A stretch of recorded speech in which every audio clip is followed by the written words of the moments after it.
Welcome to Behind the Scenes.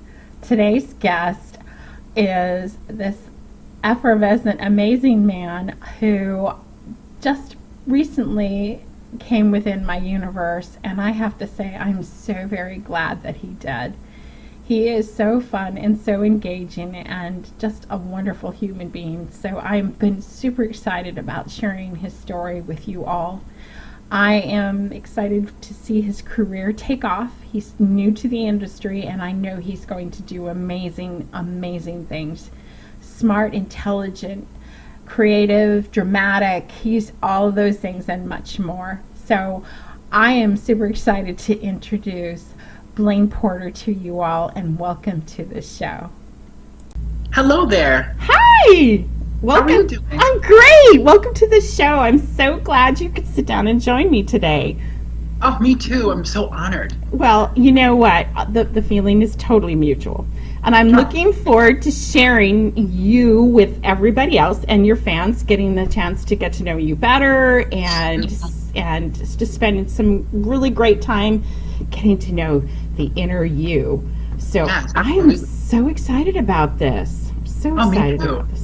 So how we normally start all of this is we just go back to the very beginning of you. So I want to hear about you, your childhood, where you grew up. Let's start with where you grew up and what kind of child you were, and we'll just go from there. Sure. Okay. Well, I am adopted. I was adopted when I was 4 months old from Haiti. Oh, wow. And I, my biological mother and twin brother passed away. And then my father took me to the orphanage.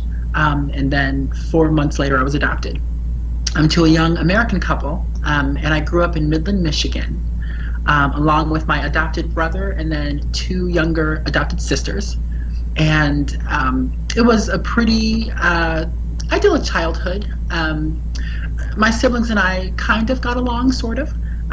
But my parents were loving and wonderful, and we grew up in the suburbs and went to pretty good schools, and I was very artistic as a child. And I tried sports but failed miserably at every single one. They're not for everybody. They're not for everybody. They are not for everybody. Not at all. I mean, you name it. I mean, soccer, baseball, taekwondo, just horrible. But I broke into musical theater when I was 6 years old.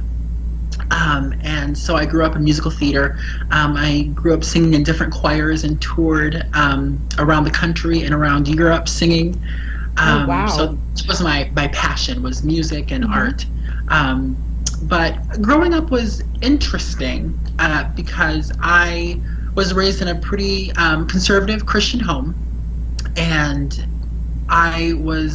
Midland, Michigan was predominantly white. And so, being the only black person for miles was quite an interesting, thing to grow up in. And, it was hard to learn how to love myself fully with, being black in a white world and being, figuring out my sexuality in a very conservative environment. We went to church every single Sunday, and then on Wednesdays we went to Bible study growing up. So that was, the environment. But, for the most part, I had access to education and healthcare, and, lots of extended family were close by, so we always had big family get-togethers, and so, that was wonderful. But definitely, when I look back on my childhood, it was lovely and traumatic at the same time. I can understand that, because there are some cultural differences that should not be lost, if that makes sense. Yeah. It's awesome that your parents, took you in and raised you. That's wonderful. Right. But at the same time, it would have been great if they could have tried to instill some of your background, your Haiti background, gave you some exposure to a broader cultural understanding of who you are as a Yeah. person, if that makes sense. I'm not Definitely. discounting what you were given at all, but I hate when we lose cultural diversity Yeah. unconsciously when situations like this happens. And this is Okay. something that honestly I think that should be addressed in our schools. I think everybody should have, like, we used to take social studies and classes that basically gave us an understanding of other cultures, which I don't think they teach in school anymore. No, And I think it would be really great to have for our children to understand how other cultures evolved and how their belief systems and how they live, absolutely. Yeah. because you don't have to live it, but you should know it. You should know And understand. why the Jewish have Hanukkah. You should know why they do that. Doesn't mean you have to live it, but you should know it. Right, You should absolutely. understand it. A lot of people don't know what Kwanzaa is. And I think Yeah. that everybody should know what Kwanzaa is and what the whole culture is around that. I mean, same with Boxing Day. There's all these different understandable things that each culture has that I don't want to see us lose. And then the lack of knowledge actually creates separatism too, because people don't understand it, so they just avoid it or they just ignore it. And that doesn't work either. So I can see where you would be struggling with your identity, being in predominantly,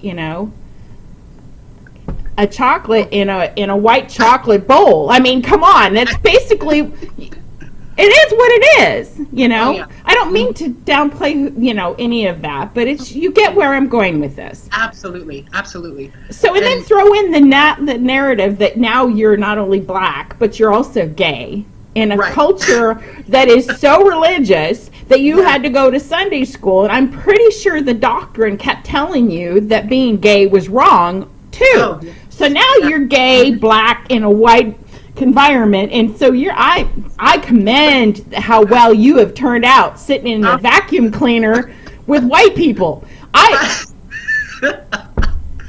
And religious ones at that in Michigan. I mean, you might have survived a little bit better if you'd been a little bit more west, but Right.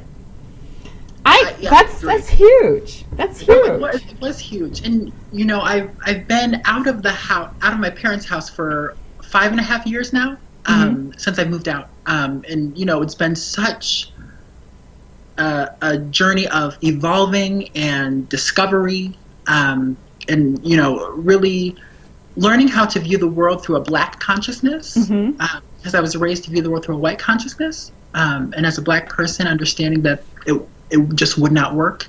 And being able to finally meet other people who are different than me and experiencing different culture, and especially meeting different black people and hearing their stories, and learning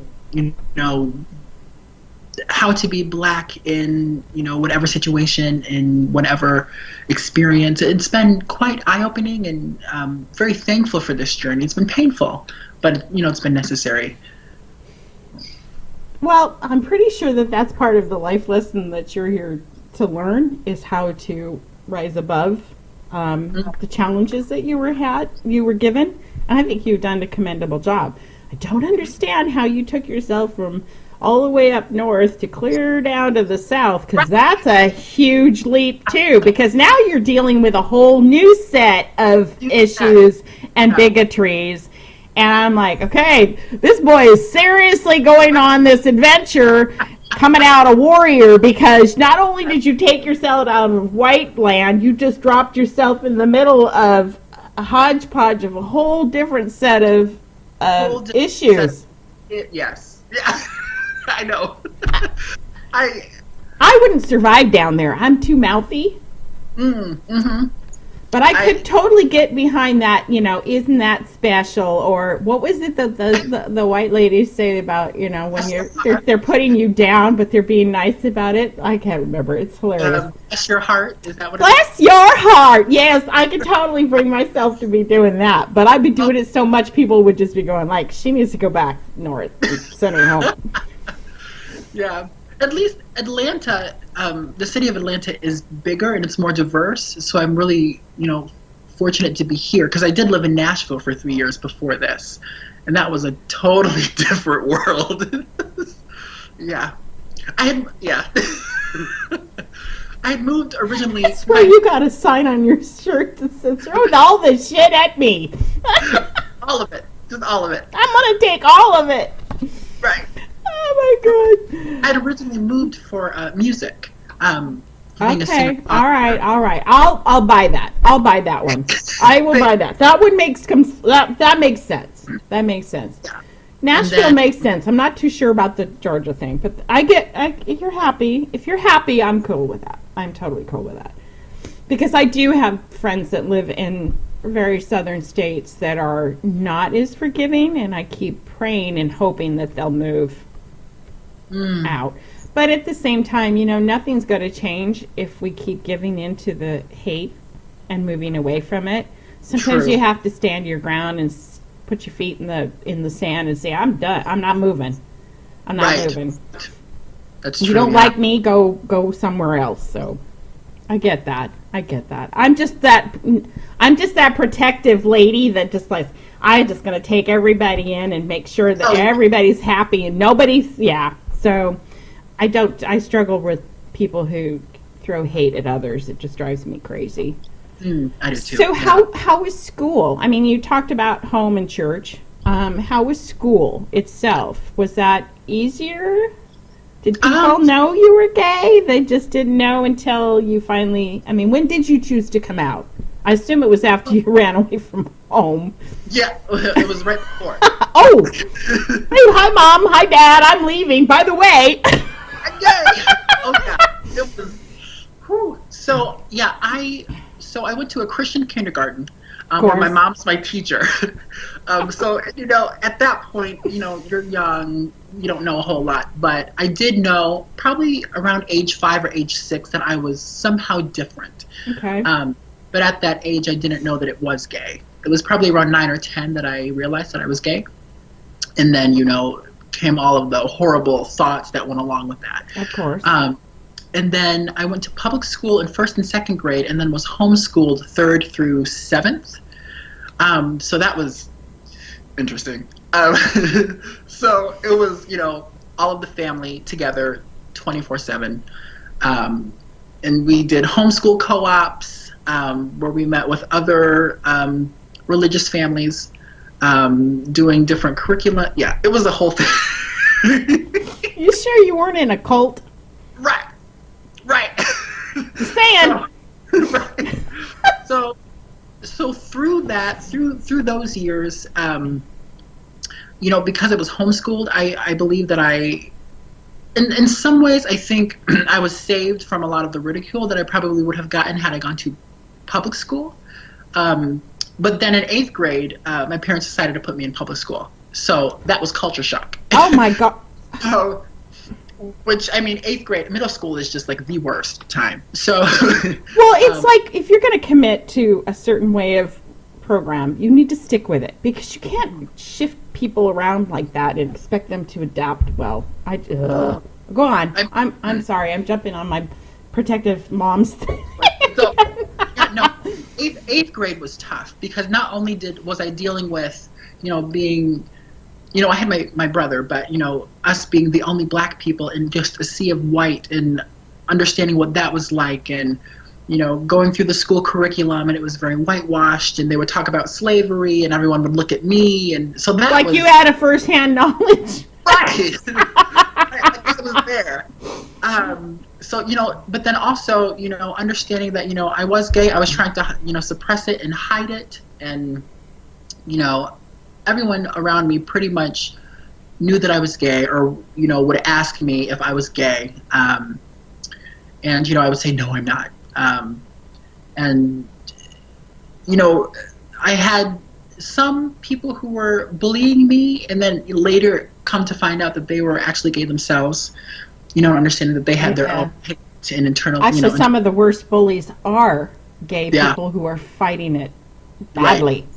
Right. Yeah. Yeah. So experiencing that, but no, I mean, what I did was I just put myself into my schoolwork. I was a straight A student, and I just got involved, and especially in high school. I just got heavily involved, in music and band and drama. It's a wonderful place to hide. Yeah. Honestly, it is. I did the same thing. I mean, as social as I am, I loved being on that side of the school because being different was actually okay when you're in band and theater, because they still look like you were odd, but at least they go, oh, he's a theater person. That explains everything. So you have a certain anonymity over there that, I don't even know if I said that right, but you know where I'm going with this. You have a certain amount of ability to blend into the other weirdness that or uniqueness of people in theater and band and choir. So I totally get why you would do that. And everybody thought that the band, the band geeks and the choir geeks and the drama geeks were all weird. So we were all weird together. But you got to be weird and go places. And that's the cool part. And there were so many people that would be jealous of, you guys are going on another field trip. Mm-hmm. I get that. Yeah. But yeah, and I started, so freshman year of high school was tough. But after that, I just, got to meet people, and I just did my own thing. And eventually, senior year, I was nominated and elected homecoming king. So that was a huge... Nice. Leave him with a smile, babe. Leave him with a smile. That's awesome. Mm-hmm. So let's go forward. You mentioned you did tell your parents right before you moved out. How did that go? So I think it was when I was 21. And I knew that I was going to be moving out that summer, and it was New Year's Eve. And I had written like a 3-page letter with a couple of my friends just expressing my feelings and emotions. And at this point, I was terrified to tell my parents with the things that they had said to me growing up, and what the church had said, and they definitely believed what the church had said. And so it was very nerve-wracking. But I knew in my heart that I had to say something, even though if they already knew, I needed it to come from me, and I wanted to be honest with them. And so I was going off to a New Year's Eve party, and I set the letter on their bed, and I called my mom in the car, and I was like, hey, there's something on your bed. Please read it when you get a chance. I'll see you later. Bye. And so I went to this party, and I was just like stricken with fear. I couldn't move, couldn't dance, couldn't eat, couldn't do anything. And then I get a phone call from my mom. And I'm like, oh God. So I ran upstairs to get some privacy, and I was like, hello. And she was like, hello. I want to let you know that I love you. Your father loves you. Please come home. We want to talk with you, and we want you to know that we love you and that everything is okay. And so I went home, and we talked a little bit. And then I went to bed, and the next day we talked some more. And at that point, I thought, great, this went so much better than what I thought it was going to. And I thought that, they were totally accepting. And then, through the next couple of years, I think, I don't know if they truly understood what being gay truly meant, or maybe they really weren't okay with it, and maybe were just saying that they were at the time. I don't know. But come to find out, we've had conversations since then, and, they still believe that being gay is a choice and that it's the wrong choice. I'm making the wrong choice. So we're back there. So that was hard because I thought we were much more forward than the reality. So from that point, it's been difficult in dealing with it. So they just ignore it, like the elephant in the room. Yeah, like the elephant in the room.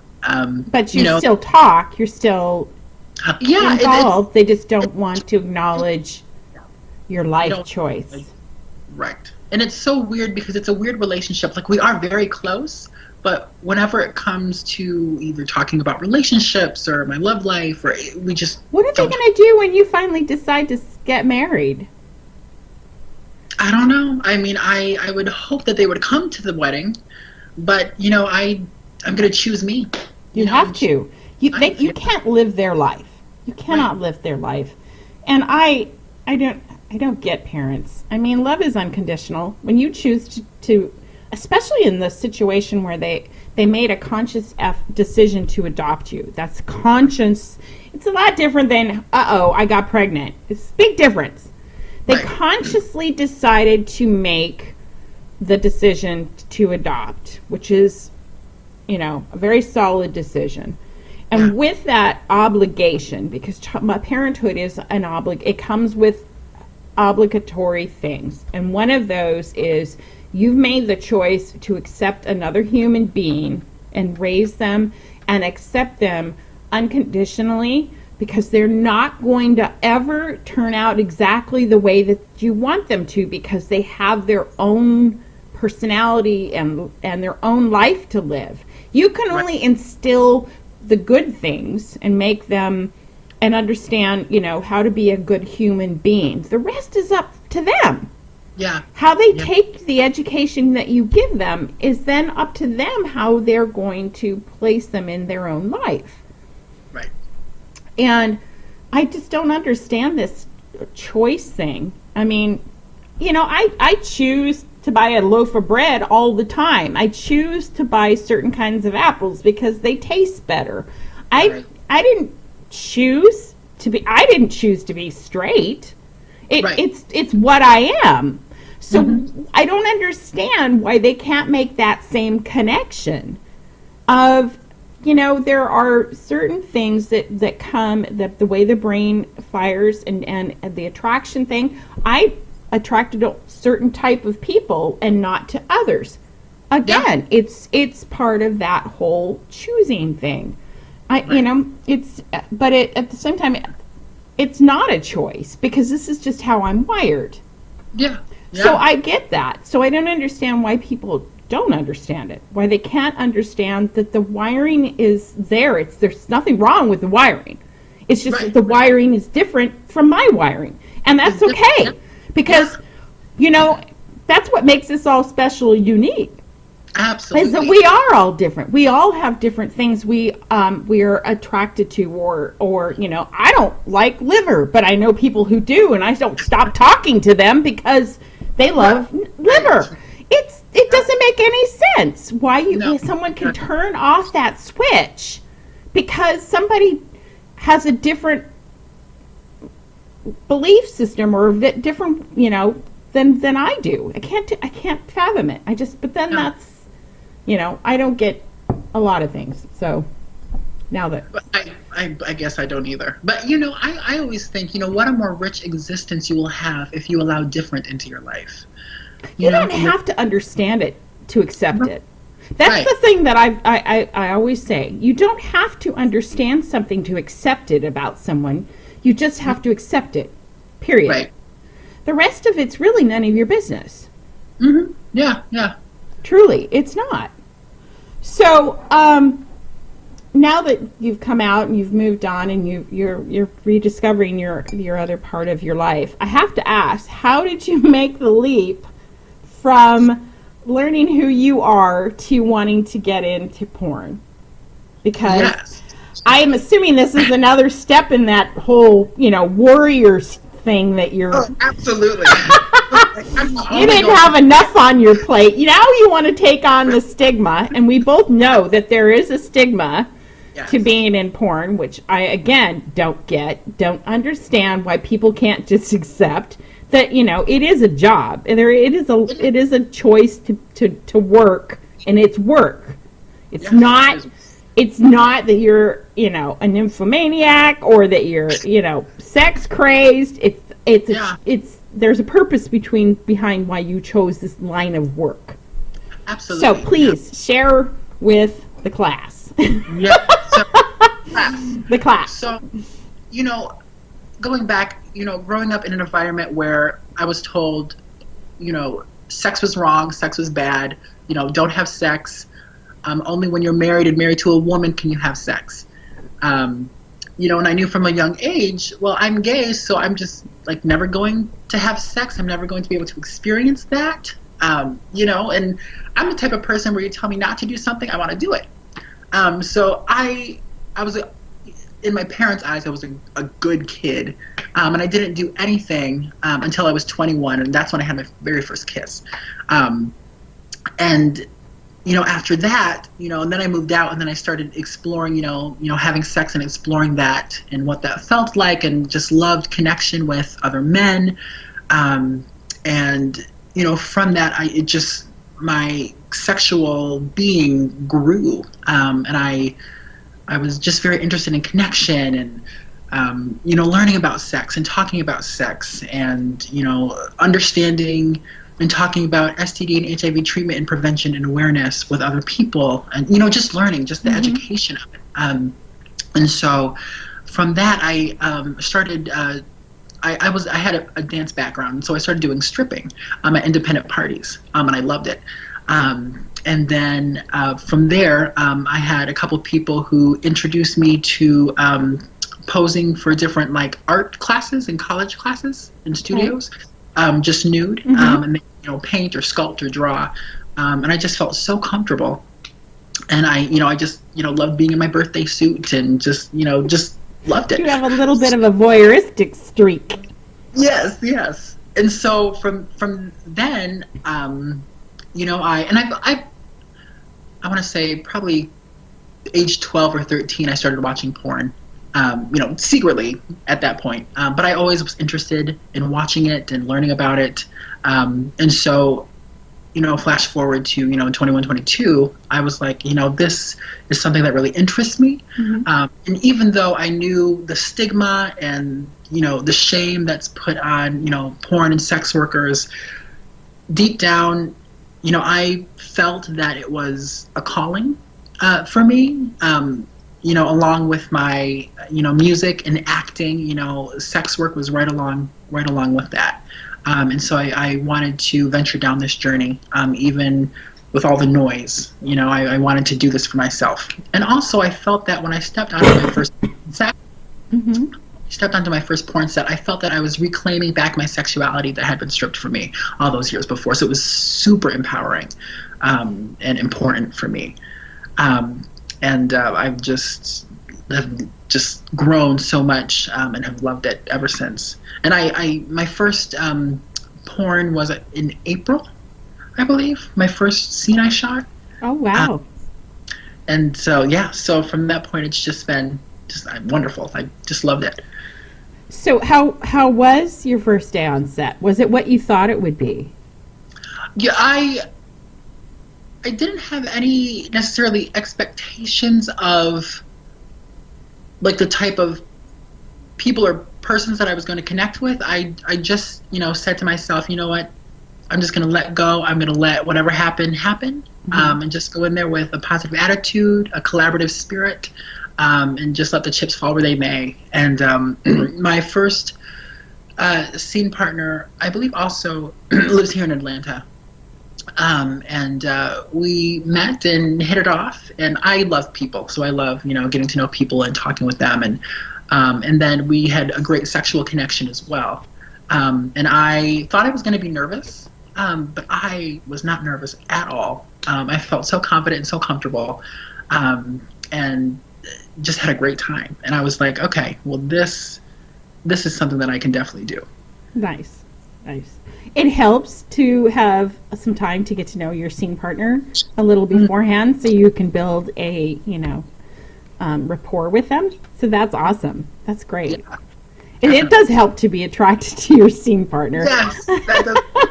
It makes a huge difference huge being relative, but it does make a big difference in how you move forward with the scene. So, do your friends and family, does anybody know that you're stomping yourself into the porn industry, or have you told anybody? I know that my youngest sister knows, and then I have a couple cousins who do know, and they're all supportive. And at this point, I am not comfortable yet telling my parents. I don't know never if I necessarily ever have to, honestly. Yeah. But then I have a good handful of friends who do know, and they're very supportive. And so that's wonderful. I can talk to them about the experience, and which I'm so glad I have people to talk with, because I feel like it can be very lonely going through this journey and not having anyone to bounce ideas off of or talk with, or so I'm very fortunate about that. You need the support system, because the stigma is there, and you need somebody. You need your posse. You need your posse. Yeah. Absolutely. Everybody needs their posse, whatever they're struggling and tackling through their life. It's always best to have people around you. They don't necessarily have to completely understand your journey, but they should at least support it. Yeah, definitely. So it helps. It's very helpful to have people like that around you. So that's wonderful. Have you had any dating situations come up now that you're, becoming more recognizable? How has that been going, dating, while you're trying to evolve into a porn industry job? Well, dating in general for me,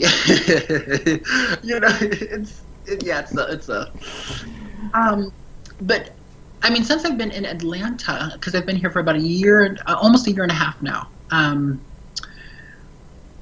not too much dating. I mean, I've had lots of connections, but not dating. There have been a couple guys who we've been in conversation about maybe possibly moving forward with dating. I don't know, but in those conversations, we've talked about what life would be like with me being a sex worker and a porn performer, dating someone, who was not, and, the rules, or the conversations to be had around that, to make sure that both were comfortable, and felt equal, and were happy. And, for the majority, most guys don't really care, because I think for the people that I've talked with, I think most people understand the difference between being physically connected with someone versus being emotionally connected with someone. And go again back to the wiring of people. I think some people are just wired differently, and I know that I'm able to separate emotions from just sex, whereas some people aren't, and that's okay. We're just wired differently. Right.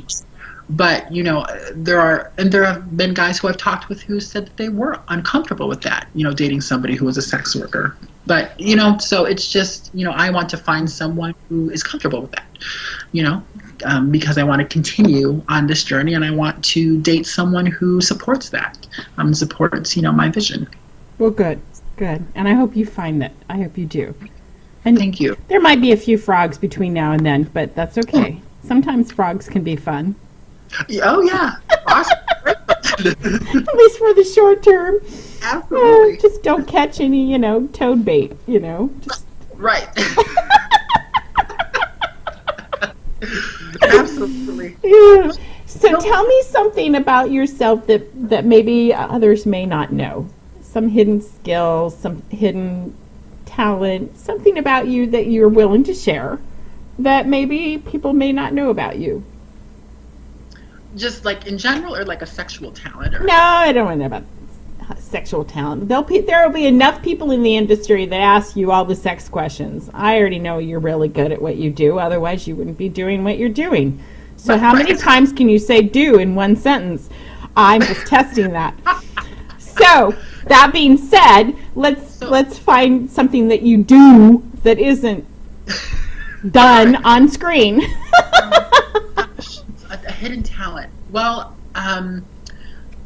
I can draw the USA freehand. I would always have sidewalk chalk and just draw the US. And I love geography, and I love history. And so that's where my dad and I really connected growing up. Like I would just read through history books, and he would just tell me all these stories. And I just love geography. What else? I'm a vocalist, and growing up singing in choirs, and I sang first soprano for the majority of my choral career. You too? Yeah. Awesome. Yeah.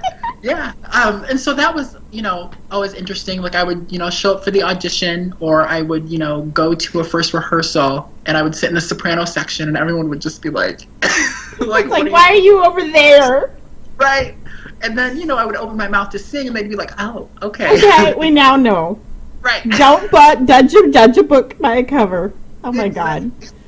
Oh, I talk like an alto, but people are very surprised too. So I get that, because that I open up and I start singing, and then I'm way up here, and so it's like you can't judge a voice by the talking. Talking is much different. It uses a different level of vocal cords than a singing voice does. So, and then what gets me are these tiny, tiny, tiny little people that have these great big huge voices that come out of these tiny little bodies, and that's like, see, you cannot judge a book by its cover. Exactly.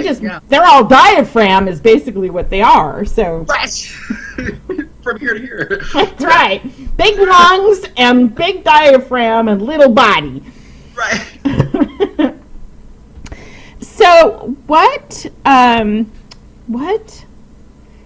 is the favorite? Well, I will ask you this now, and this is non-sexual again. What is the favorite part of your career so far? What have you enjoyed the most so far of your small so far journey, which is going to get larger over time, which I'm super excited to watch happen. Me too. Yeah. So far in your little short blurb into the industry, what have you enjoyed the most so far?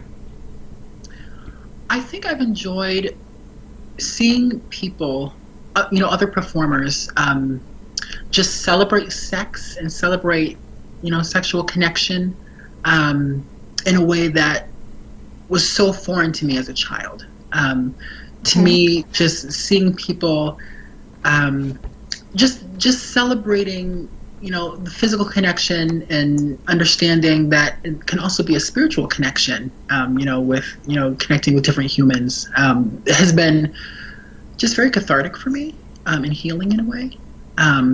And so that's been, I think, the top joy so far. And, just getting to meet people, because I just love connecting with people. Nice.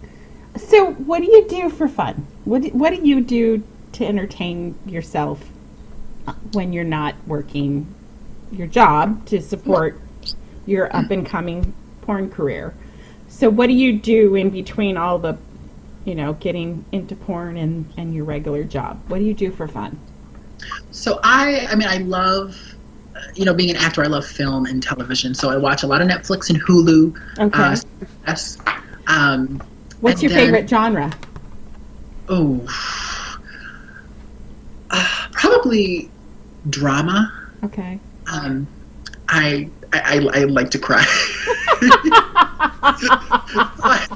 Now, are we talking old movies, like 50s, 60s movies, or are we talking like, older than that, or are we talking newer stuff that you lean towards? Both. I like all of it. Okay. I'm trying to think what This Is Us is the new show that I've been really watching, that I love. Can't get into that one. I just can't. I don't know why. I just can't get into it. Maybe it's too tear jerky for me. I've heard that it bring a box of Kleenex pretty much, and I just can't do that. I like happy ever after books. So I mean, if it doesn't have Happy for Now does nothing for me. I'm like, screw that crap. Don't tell me that they're going to break up as soon as I turn the last page. I didn't invest 300 pages of book to tell me that they're okay. But yeah, so I love watching TV. And then the friends that I've made so far, I love going to coffee shops and talking. And I love helping some of my actor friends with their scripts or auditions.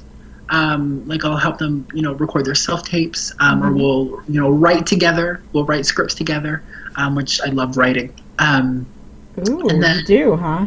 I do, yes. Okay. I do screenplays, and I just love it.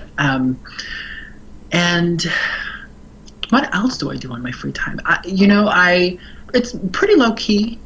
Because I'm so out there and I'm so busy, all the time that when I have downtime, it's usually either by myself or it's with, friends where we're not doing too much active stuff. I like hiking. I go hiking every now and again.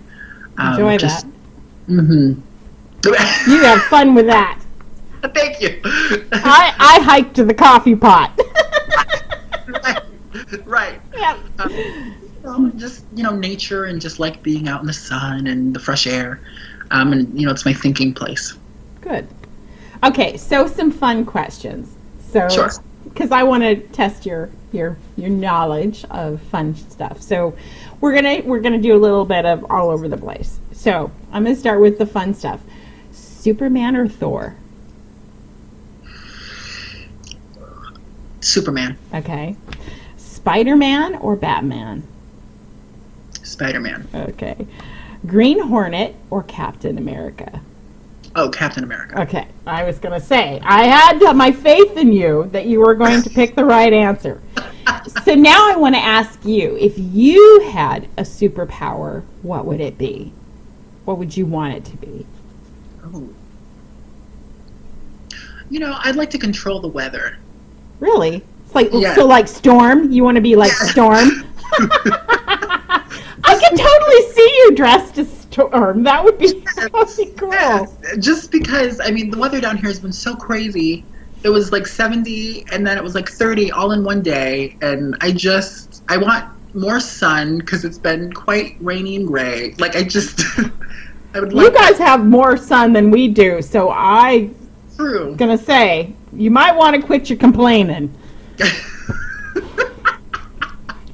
Oh my gosh. She's like, I was so over it. Yeah. It is actually sun shining here, and we did not get a monsoon for Halloween, which is what we usually get. So maybe we stole some of your weather, but it's still colder than a witch's hoo-ha up here. So anyway. Okay, so if you were one of the 7 dwarves, which one would you be? Probably Doc. Doc? Okay. Yeah. Interesting choice. You're the first one to pick him. That's awesome. Yeah, that's cool. Okay, yeah. That is cool. So, which is your favorite season? Winter, fall, spring, or summer? Spring, because that's my birth season. I see. So you take advantage of the whole season? It's like Yeah, the a whole season. 3-month birthday. I got it. I like Absolutely. it. So if you were to have a choice between winning an Olympic medal, an Academy Award, which I'm pretty sure I already know the answer to this, or the Nobel Peace Prize, which would you take? Academy Award. I figured that one as soon as we started talking about drama. Oh, yes. I already have my speech prepared and everything. Of course you do. You like me. They really like me. Yeah. Sally Field got nothing on you, sweetheart. Right. That's right. So what is your favorite movie? What is your favorite go-to movie to make you feel good? So, it's between Pride and Prejudice with Keira Knightley. Yes. I love That movie, he is so flippin' gorgeous. I could sit there and stare at him for hours and have.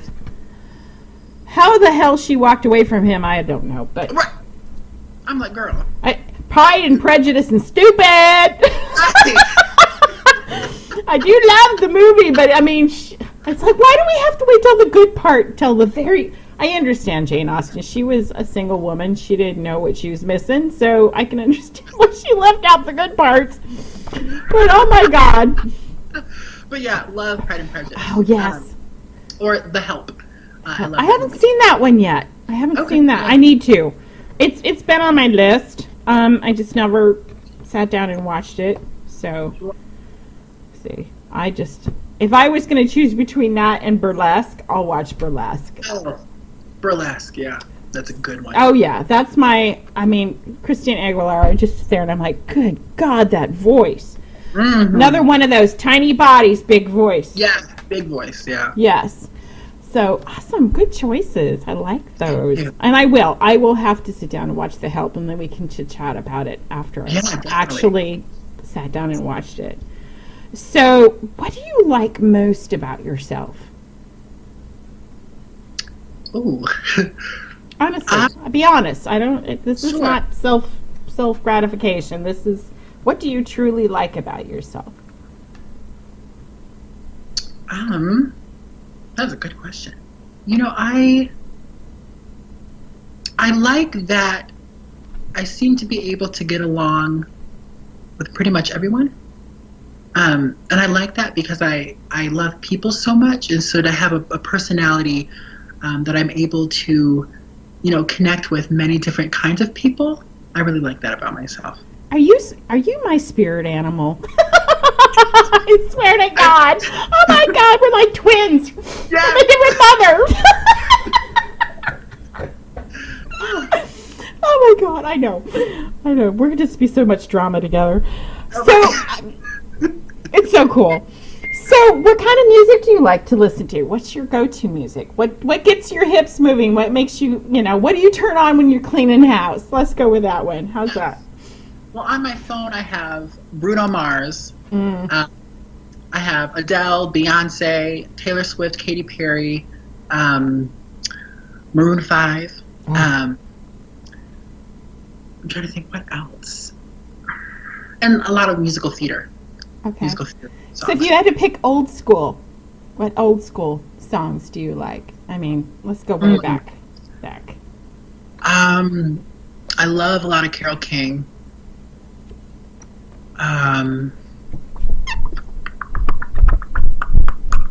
And like a lot of Prince too. Yes. Yes, I miss him. I do too. I miss him and Michael, to be honest with you. Mm-hmm. They just were such a. They were taken way too soon. Way too soon. Way too soon. So, definitely, I agree. I love Carole King too. She is phenomenal. She's still phenomenal. I love even when she's doing her newer concerts. I still love listening to her. She's amazing. Oh yeah. So, what's your favorite food? What do you like to eat? Where's your favorite restaurant? Where do you like to go to eat? And my favorite food is probably lasagna. ooh. Yes, I love lasagna. And favorite place to go to eat? I don't know yet. I'm still trying to figure that out. Well, we'll have to come back to that then. Next Yes, time we have yes. a sit down, a year from now when we're having a chat about how much your career's grown, we'll have Yeah. to do another interview and we'll cover all the other stuff that you didn't have answers for yet. So that works. Okay, what's the perfect pizza? Oh, What's on a perfect pizza for you? for me, it's pepperoni and sausage. Okay. All right. Yeah. All right. With the right sauce, right? Please tell me sauce matters. Sauce does matter. Thank you. I had a debate with Zario about sauce, and I'm like, we're not talking Chuck E. Cheese sauce here. Oh, gosh. I'm like, no, sauce matters. It don't matter how much shit you put on top of it if the sauce is bad. The sauce, I mean, for me, everything matters. The sauce, the cheese, the crust, Well, this is true, but I can almost put up with a bad crust if the sauce is good. If the sauce is bad, everything I know I'm weird. The sauce is the base. So Well, yeah. I don't like big doughy. I don't want too much breading either because then that means I have to eat less because I'm full of right. crust. That is true. Right. Sometimes I'll just pick everything off the top. Yeah. It's so much better. Oh, so tell me about what's coming up for you. Where are you headed now? What projects are out there that people should keep their eye peeled for? So what's coming up for you that we can be super excited for? Sure. So, working with Edward James, I believe that his website is going to be relaunching sometime this month. And so the scenes that I have shot will be on his new website, and I'll be putting those on my Twitter as well and my fans' pages. So the fans should be looking out for that. And then I am working with a couple of photographers in the Atlanta area in the next couple of months. Okay. I'm just doing a couple of different photo shoots for some spreads, and so I'll excited about that too. Nice. Nice. Yeah. Okay. Well, definitely keep us posted because I'll want to share that stuff because that's awesome. Definitely. So, where do you see yourself in 5 years? And this is not cemented, so don't think, oh my God, I don't know. But just Oh, sure. Well, my goal is to, film my own content and then build my own website, and then be the director of my own website. And so I'd love for that to be happening within 5 years, give or take, depending on how things evolve. nice. Do you have an idea for the website? Because I'm looking forward to hearing about it. Is there an area that you're interested in going in, or is this just going to be your own studio type thing? It would be my own studio type website. Not sure what type of videos yet that I'd like to produce, but just hot and steamy and all the good stuff. Got it. Okay. I can't wait to hear about it. That's awesome. So, if you had the chance to spend the day, this is another little fun question. If you had the chance to spend the day with anybody, current, past, present, famous, non-famous, who would that be? Who would you want to spend the day with? Oh. I'd like to spend the day with my biological father. Just, to have a day where I could just get to know him and know his story and to say thank you, for doing what was best for me and giving me up for adoption. It was a rough time. I remember that the stuff going on with the storms and everything, and Haiti being, hit so hard, and people having to make those sacrifices for their children. That had to have been a hard decision for him, so I can understand why you'd want to reconnect. Yeah, definitely. That's awesome. That's really great. Thank you. If you could grant 3 wishes to the world, what would they be?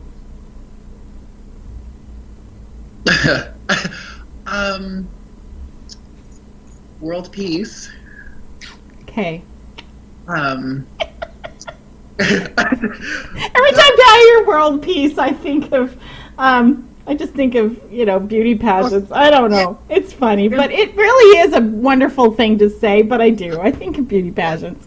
But I think of Miss Congeniality. Yes! World peace! And world peace. Right. Okay, 2 more wishes.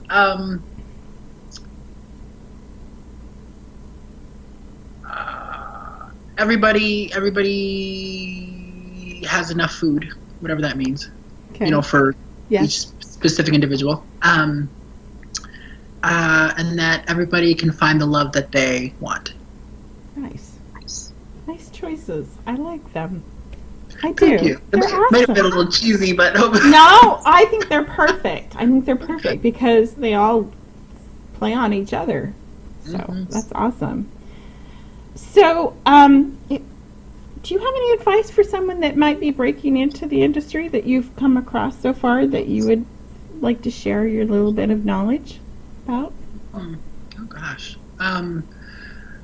I guess for somebody wanting to break in to the industry, and I would ask this about any type of industry that they would want to break into. I would ask them to write down like a pros and cons list.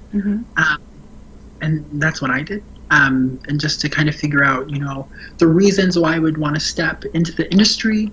And, just make sure that, you're doing it for the right reasons. And especially in all forms of entertainment, I would encourage them to hopefully understand that their worth and their validation comes from within, and that they're already worthy, that they don't have to hustle for their worthiness or seek it from outside sources, because especially in entertainment, I think it rejection is painful. And people are people and people are human, and we humans make mistakes and we're not perfect. We make mistakes and we don't always say nice things. Yes. Right. And so, just to encourage them that, no matter where their journey takes them to, that, they're worthy and that they're loved. And, my parents instilled that in me when I was young, and so I think, breaking into, entertainment in general, but also, in porn, I feel that I had a platform of kind of knowing my self-worth, and I think that's a very important launch pad to have. Okay, perfect. So, is the glass half full or half empty? The glass is half full. Half full. Okay. So, what would you like to have yourself remembered for?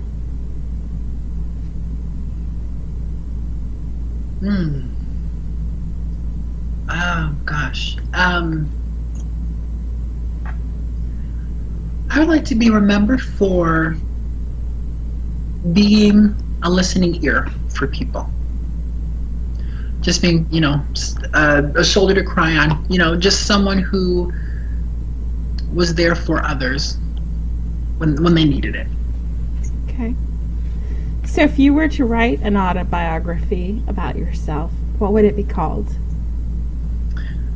Stepping all the way into me. Nice. I Yeah. like it. I like it. Thank you. I do. So, what makes you smile? Oh, I mean, many things make me smile. Jokes. People who smile make me smile. Funny movies. The sunshine. When it's out? Right. When it's. I'm trying to think what makes me smile. Because I find myself smiling throughout the day. And there are some days where I don't smile at all. But we all have those days. Mm-hmm. And then I keep a diary, and so I go back and I read that from time to time. And reading the different things that people have said, or reading the different things that I've gone through make me smile. And it's always great to remember just things that had happened in the past that have made me who I am today, and so that makes me smile too. Okay. What makes you sad? We have time.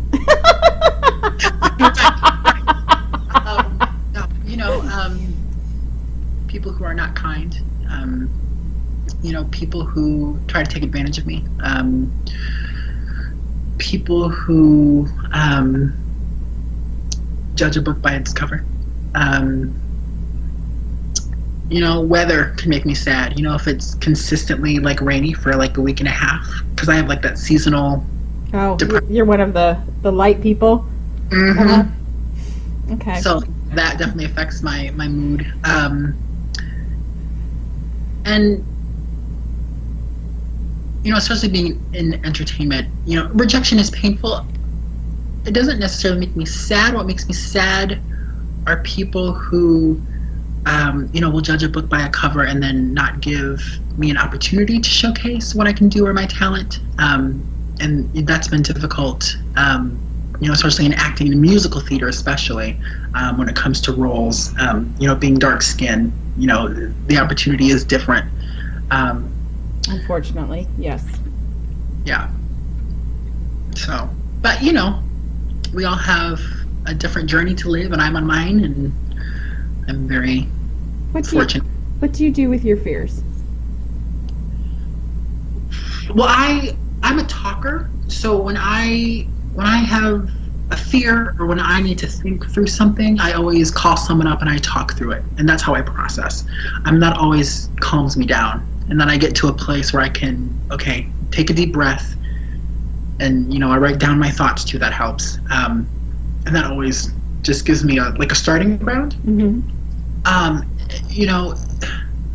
And I mean, life is full of tough moments, and so deal with fear. Connect myself to good people.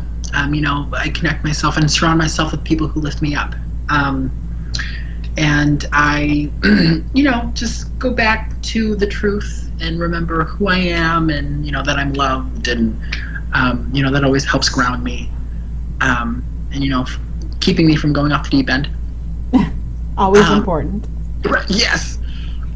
Yeah. So those are a couple of things that I do to handle fear. So what is one message you would love to give to your fans? What would you like to say to them? I'd like to tell my fans that life is a journey, and surround yourself with people who lift you up, and learn how to love yourself more each and every day. Wonderful. So where would people be able to find you on social media so that they can follow along with your journey? So where would they find you?